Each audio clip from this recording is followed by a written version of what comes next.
महाराष्ट्रात आगामी विधानसभा निवडणुकीत काँग्रेस पक्ष विकासाच्या मुद्द्याला आपला मुख्य मुद्दा बनवणार असल्याचे चित्र स्पष्ट आहे. याबाबत काँग्रेसने भाजपाप्रमाणे यात्रा काढण्याची पूर्वतयारी केलेली आहे. यासह काँग्रेस मतदारांना आकर्षित करण्याचा आणि त्यांच्या गुणवत्तेवर प्रकाश टाकण्याचा सर्वतोपरी प्रयत्नात आहे. विधानसभा निवडणुकांच्या अनुषंगाने राजकीय वर्तुळात घडामोडींना वेग आला आहे. प्रत्येक मतदारसंघात काँग्रेस जन आशीर्वाद यात्रा काढणार आहे. पश्चिम नागपुरातील काँग्रेसचे संभावित उमेदवार नरेंद्र पुरुषोत्तम जिचकार यांच्या नेतृत्वात 24 सप्टेंबर या कालावधीत ही यात्रा काढण्यात येणार आहे. या यात्रेची तयारी पूर्ण स्वरूपात असल्याची माहिती समोर येत आहे. मी 2002 पासनं मी ह्या समाजसेवेत आहे, राजकारणात आहे आणि 2002 पासनं मी वेगवेगळ्या पश्चिम नागपूरच्या क्षेत्रामध्ये हेल्थ कॅम्पच्या माध्यमातून, रोजगार मेळाव्याच्या माध्यमातून मी लोकांपुढे जात असतो. काँग्रेस विचाराचे कार्यक्रम, शिवशाही महोत्सव असो किंवा संविधान जागर असो किंवा वेगवेगळ्या राजीव गांधीची जयंती असो, महात्मा गांधी जयंतीच्या दिवशी 2 ऑक्टोबरला माझा शांती मार्च असतो. मी सतत मागील 20 वर्षापासून मी हे सगळे कार्यक्रम करत असतो. खास करून 2018 पासून मी बहुजन विचार मंचच्या माध्यमातून मी लोकांपुढे चाललो. तळागाळात काँग्रेसचे विचार कसे जातील ह्या पद्धतीने मी काम करत आहे. जेव्हा काँग्रेस पक्षाची डिजिटल मेंबरशिप ड्राईव्ह सुरू झाला तर मी कदाचित महाराष्ट्रात सगळ्यात जास्त एक चीफ एनरोलर म्हणून जवळपास 22,000 मी डिजिटल मेंबर्स केले, म्हणजे 22,000 परिवार काँग्रेस सोबत जोडले. तर ह्या सततच्या अशा काम करत असल्यामुळे, कारण मी त्यांपैकी नाही की ज्यांना इलेक्शन लढा जातं होर्डिंग लावतात, मग कॅम्प घेतात, लोकांपुढे जातात.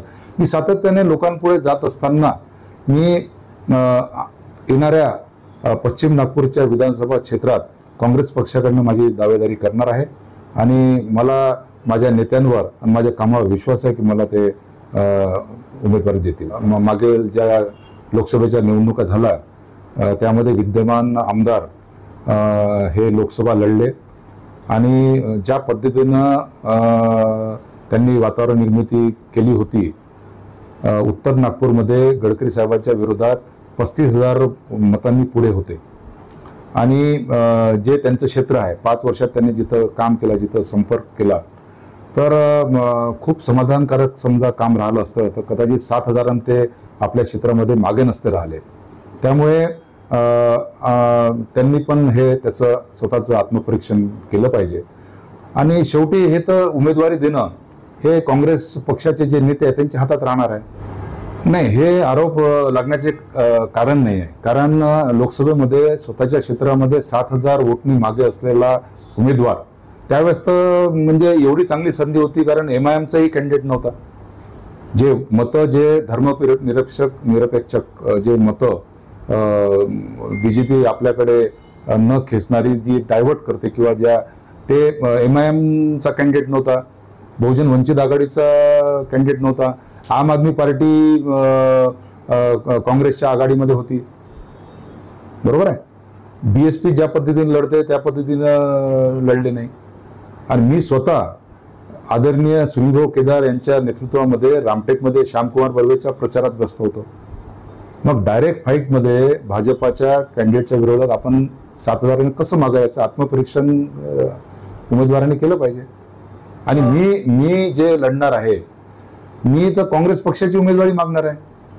आज मला बाकी पक्षाकडनंही संधी आहे, बरेचसे पक्ष एक उमेदवारीच्या शोधात आहे, पण मी कट्टर काँग्रेसी असल्यामुळे, काँग्रेसचे विचार माझ्यात असल्यामुळे मी माझ्या पक्षाकडे उमेदवारी मागणार आहे. पक्षांनी समजा संधी दिली नाही तर माझ्यासोबत जे काँग्रेसचे कार्यकर्ते जुळलेले आहे, सगळेच कार्यकर्ते माझ्यासोबत काँग्रेसचे जुळलेले आहे, त्यांची एक मीटिंग घेईल आणि त्यांचं काय म्हणणं ते ऐकून घेईल, त्यानंतर मी ठरवेल. ज्या वेळेस आपल्याला समजा उमेदवारी नाकारण्यात येईल असं जे मला वाटत नाही, मला अजूनही वाटतं की मला नवीन चेहरा म्हणून एक संधी देतील.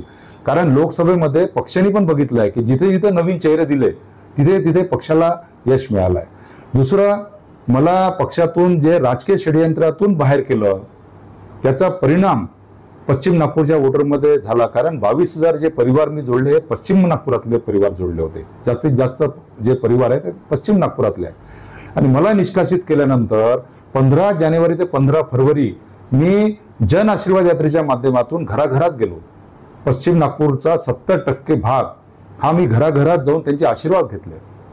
आणि त्यावेळेस मला असं वाटलं की लोकांची अशी इच्छा आहे की मी पुढं आलं पाहिजे. तर आपण ज्यावेळेस वेळ येईल त्यावेळेस लोकांची, जे माझे कार्यकर्ते आहे, जे माझ्यासोबत आहे, बरेचसे नवीन लोक मला जुळले आणि आता जुळत आहे, तर त्यांच्याशी एक वेळ चर्चा करून पुढची जी राजकारणाची माझी दिशा आहे मी ठरवेल. लोकसभा निवडणुकीत महाविकास आघाडीच्या उमेदवाराला निवडून आणण्यासाठी जिचकार यांनी पराकोटीचे प्रयत्न केले होते. आता विधानसभा निवडणूक लढण्यासाठी ते स्वतः इच्छुक आहेत. जिचकार यांनी माध्यमांशी बोलताना मनातील आपली इच्छा बोलून दाखवली. मी काँग्रेस पक्षाचा जुना कार्यकर्ता आहे. मी कायम राजकीय आणि सामाजिक स्तरावर पुढाकार घेऊन लोकमानसात स्थान मिळवण्यात यशस्वी ठरलेलो आहे. मला काँग्रेस पक्षाकडून विधानसभा निवडणुकीत संधी मिळेल यासाठी मी आशावादी आहे, असं जिचकर यांनी म्हटलेलं आहे.